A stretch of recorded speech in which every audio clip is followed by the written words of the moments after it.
Respeto al Tribunal Supremo. Creo que todos los jueces merecen un respeto porque aplican el derecho de forma imparcial, mientras no se demuestre lo contrario. Y en ese sentido, al no conocer todavía la propia sentencia, los argumentos que esgrime y en lo que se basan para la condena, parece ser o se puede pensar que simplemente la publicación de la nota de prensa sobre cuestiones de una persona privada, pues eso ya es motivo suficiente para esta sentencia de inhabilitación de 2 años y también para las multas correspondientes. En ese sentido, los jueces del Supremo aplican las leyes, la legislación vigente en España, y en ese aspecto me parece que hacen lo correcto. Lo que no se puede es presuponer que haya habido una motivación política sin tener pruebas de ello, simplemente porque no gusta la sentencia, porque aparentemente eso fue un desliz o diríamos un despiste o una cuestión menor que no hace falta juzgar de forma tan severa. Pero es que si un fiscal general del Estado no puede hacer ese tipo de planteamientos como es publicar una nota de prensa, lógicamente, al hacerlo, eso tiene unas consecuencias jurídicas, unas consecuencias legales muy determinadas. Y los jueces, como son profesionales del derecho, tienen que aplicar las leyes que están vigentes actualmente. Y en ese sentido, se entiende perfectamente que hayan dictado esa sentencia, aunque fuera solo con la nota de prensa, porque si hubieran conseguido una prueba del filtrado del correo, como parece ser que ha sido, según las investigaciones de la UCO, o eso parece al menos, pues la sentencia podría haber sido más dura contra el fiscal general del Estado.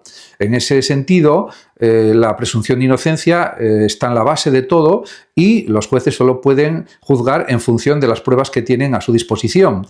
Y la nota de prensa es una prueba fundamental para esta sentencia condenatoria, en mi opinión. Por supuesto, habrá que ver lo que dice la propia sentencia, que está siendo redactada, y entonces se podrá analizar más la cuestión. Pero en principio hay que confiar en los jueces del Tribunal Supremo y en general en toda la justicia. Y lo que no se puede es querer que se dicte una sentencia absolutoria porque se considera que la publicación de esa nota de prensa es un asunto menor o poco importante y que eso no puede suponer una sentencia de inhabilitación por 2 años. Eso es mucho decir porque realmente las leyes están para ser cumplidas y eso tiene unas consecuencias si no se cumplen. Por lo tanto, me parece perfecto que, diríamos, la sentencia que han dictado sea en función de los datos y de las pruebas de que disponen. Eso es lo lógico y eso es lo propio de un Estado de Derecho. Hegel, filósofo alemán nacido en 1770 y que falleció en 1831, es conocido principalmente por su sistema idealista absoluto, que busca comprender la realidad como un proceso racional y dialéctico. Su pensamiento se centra en la idea de que la realidad no es una colección de hechos aislados, sino un todo orgánico que se desarrolla a través de contradicciones y superaciones, proceso que él denomina dialéctica. Aunque Hegel no fue matemático, su filosofía tiene implicaciones interesantes para el cálculo infinitesimal, especialmente en la forma en que se concibe el infinito y el continuo. El cálculo infinitesimal, desarrollado en el siglo XVII por Isaac Newton y Leibniz, se basa en conceptos de límites, derivadas e integrales y permite estudiar el cambio y la acumulación de magnitudes continuamente variables. Para Hegel, la noción de infinito en el cálculo no es simplemente un recurso técnico, sino un concepto filosófico que refleja la dinámica de la realidad misma. Él distingue entre el infinito determinado y el infinito verdadero. El primero es un infinito conceptual que aún mantiene límites definidos, mientras que el segundo representa la infinitud real que se despliega en el proceso de devenir y superación dialéctica. En este sentido, el cálculo infinitesimal puede verse como un ejemplo del pensamiento dialéctico aplicado a la matemática. Los límites y derivadas describen cambios continuos y aproximaciones infinitesimales que nunca se agotan, reflejando la idea hegeliana de que la realidad se desarrolla constantemente y nunca se reduce a un punto fijo. Hegel valoraba la manera en que el cálculo formalizaba procesos infinitesimales y permitía trabajar con lo indefinido de manera concreta, transformando una intuición filosófica sobre lo infinito en un instrumento preciso de conocimiento. Además, Hegel percibía en el cálculo infinitesimal una ilustración de su concepción del pensamiento absoluto, así como las funciones pueden aproximarse a valores límite mediante infinitesimales. La razón humana puede comprender la totalidad de la realidad a través de una serie de conceptos que se desarrollan dialécticamente.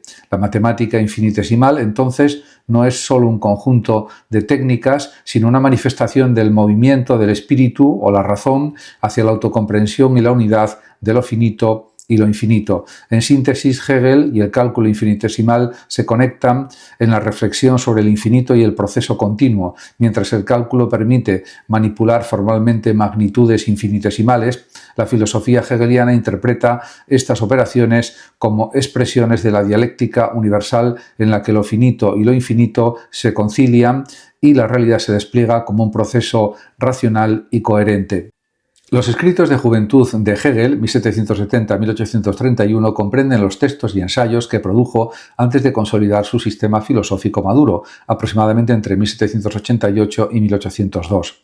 Estos escritos muestran a un Hegel en proceso de formación, experimentando con la filosofía crítica, la historia, la religión y la estética, y permiten entender la evolución de su pensamiento hacia la dialéctica y el idealismo absoluto.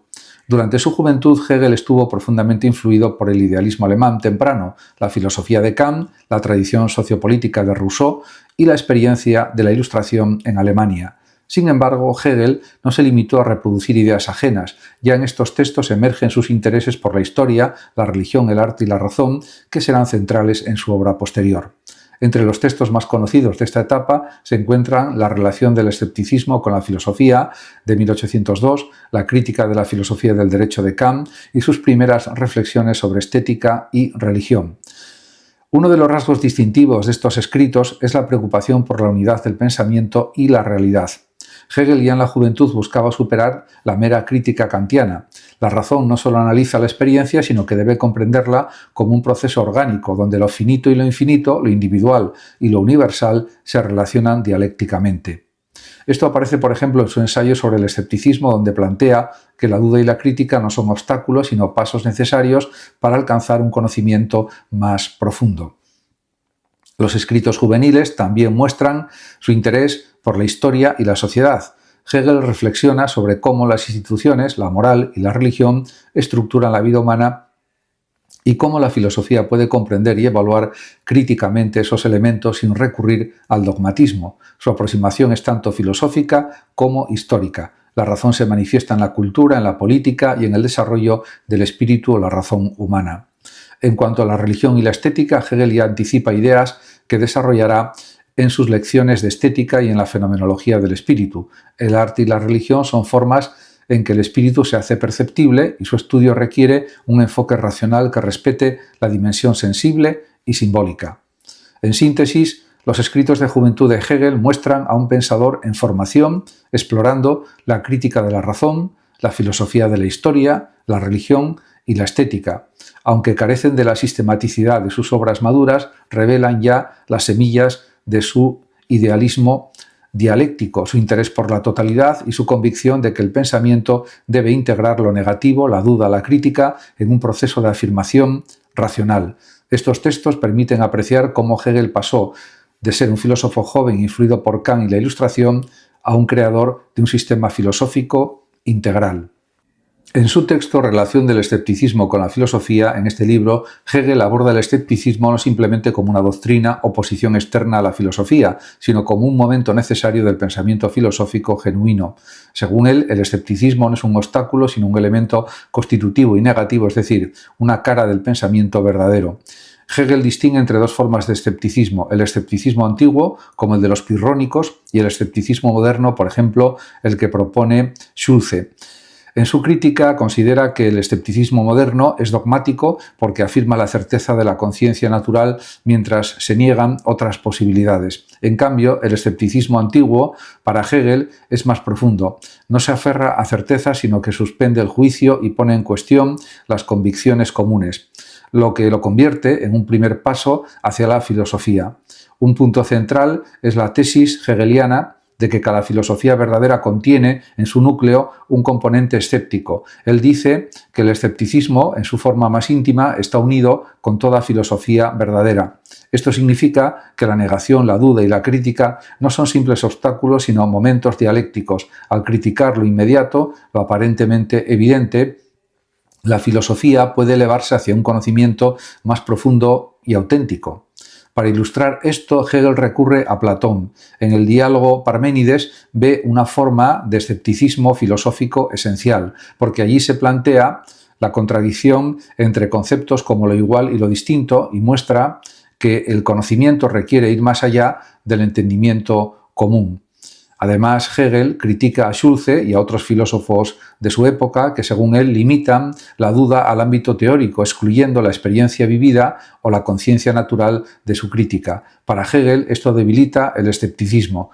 Una filosofía no puede ignorar la vida concreta ni el lenguaje y debe integrar lo positivo y lo negativo en un movimiento dialéctico. En resumen, el ensayo de Hegel propone que el escepticismo no es algo opuesto a la filosofía, sino un momento interno fundamental. La filosofía debe asumir la duda, la autocrítica y la negación para poder desarrollarse hacia una visión más rica de la razón.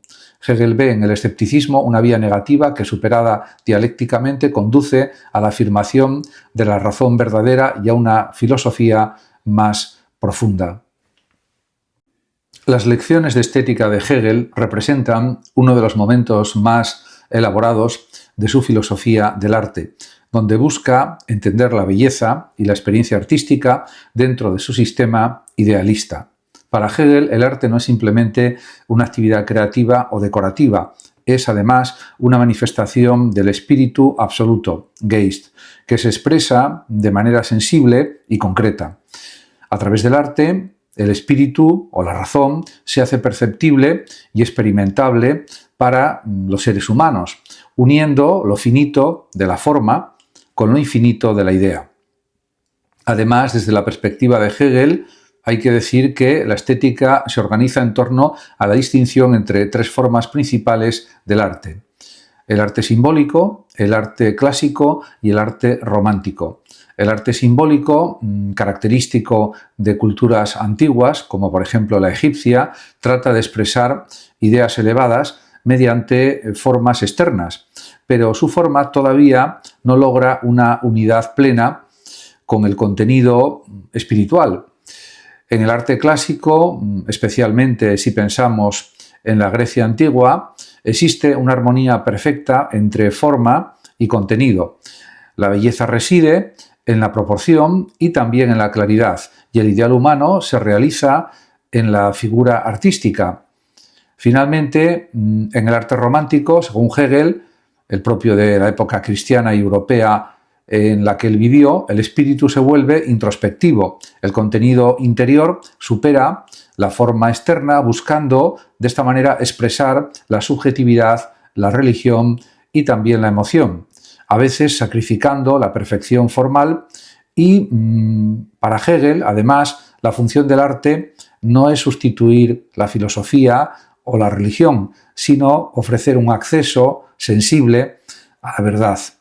Mientras la filosofía alcanza la verdad mediante conceptos y reflexión, y la religión mediante la fe y también la representación simbólica, en cambio, el arte hace que el espíritu se perciba en forma concreta, emocional y estética. Por ello, la belleza artística es para Hegel la manifestación de la libertad del espíritu, pues combina lo finito, que es la obra, su forma, sus materiales, etc., con lo infinito, el significado, la idea que plasma. De esta manera, Hegel también insiste en que el arte tiene un carácter histórico, sin duda. Su desarrollo refleja la evolución del espíritu humano y también de las culturas. En 1831, poco antes de su muerte, Hegel publicó un ensayo titulado Sobre el proyecto de reforma inglés, en el que comenta críticamente la gran reforma electoral que estaba discutiendo el Parlamento británico. Este texto no es solo una reseña política, sino un análisis filosófico y social. Hegel aborda la reforma no solo desde el punto de vista legal, sino como un síntoma profundo de los cambios modernos con sus riesgos y oportunidades. Primero, Hegel reconoce parte de las motivaciones de la reforma, el objetivo de dar una representación más justa y simétrica a las distintas clases sociales y regiones de Inglaterra para corregir desigualdades históricas en la distribución del sufragio. Critica, por ejemplo, los privilegios tradicionales, la corrupción, la compra de escaños y la desproporción en los distritos electorales. Sin embargo, su valoración es ambivalente. Aunque simpatiza con la idea de reformar, teme que una reforma meramente legal y formal no aborde las raíces sociales del problema. Para Hegel no basta cambiar las reglas electorales.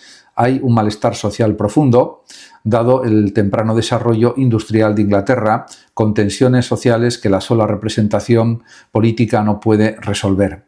Además, Hegel advierte sobre un problema institucional. Cree que el debilitamiento de la corona inglesa mediante un aumento del poder parlamentario podría generar una inestabilidad peligrosa. Según él, en Inglaterra no existe una monarquía suficientemente fuerte para actuar como contrapeso estable. Por eso señala el riesgo de que el conflicto entre los hombres nuevos, representantes reformistas y los defensores del viejo orden desemboque en una revolución. Desde su filosofía política, Hegel valora las reformas lentas y progresivas, como las prusianas, más que los cambios rápidos y radicales. En su opinión, la transición debe mantenerse dentro de un marco de ética social y una autoridad institucional que no se disuelva. En este sentido, su crítica no es puramente reaccionaria, no defiende ciegamente el statu quo, sino que propone una reflexión sobre cómo reformar sin destruir el tejido social ni perder una forma reguladora de autoridad. Finalmente, el análisis de Hegel es también filosófico, histórico, y considera que la reforma inglesa es un episodio emblemático del paso de un antiguo régimen hacia una nueva forma de Estado moderno, de naturaleza más democrática, pero con grandes peligros si no se articula bien. Johann Georg Hamann, 1730-1788, fue un pensador alemán muy singular. Se puede considerar uno de los críticos más profundos de la Ilustración. Se le llama a veces el mago del norte por su estilo enigmático, irónico y lleno de metáforas. Su pensamiento surge a partir de una experiencia religiosa profunda. Tras su crisis vital, Hamann abandonó parte de la fe de la Ilustración racionalista y defendió que la razón no basta para comprender la realidad. Hay una dimensión de la fe, de la experiencia y del lenguaje que es esencial. Una de sus tesis centrales es lo que él llama la unión de los opuestos. En vez de rechazar la contradicción, Hamann afirma que lo real incluye tensiones y paradojas y que la sabiduría reside en comprender estas contradicciones no como fallas o como fallos, sino como manifestaciones de una unidad más alta.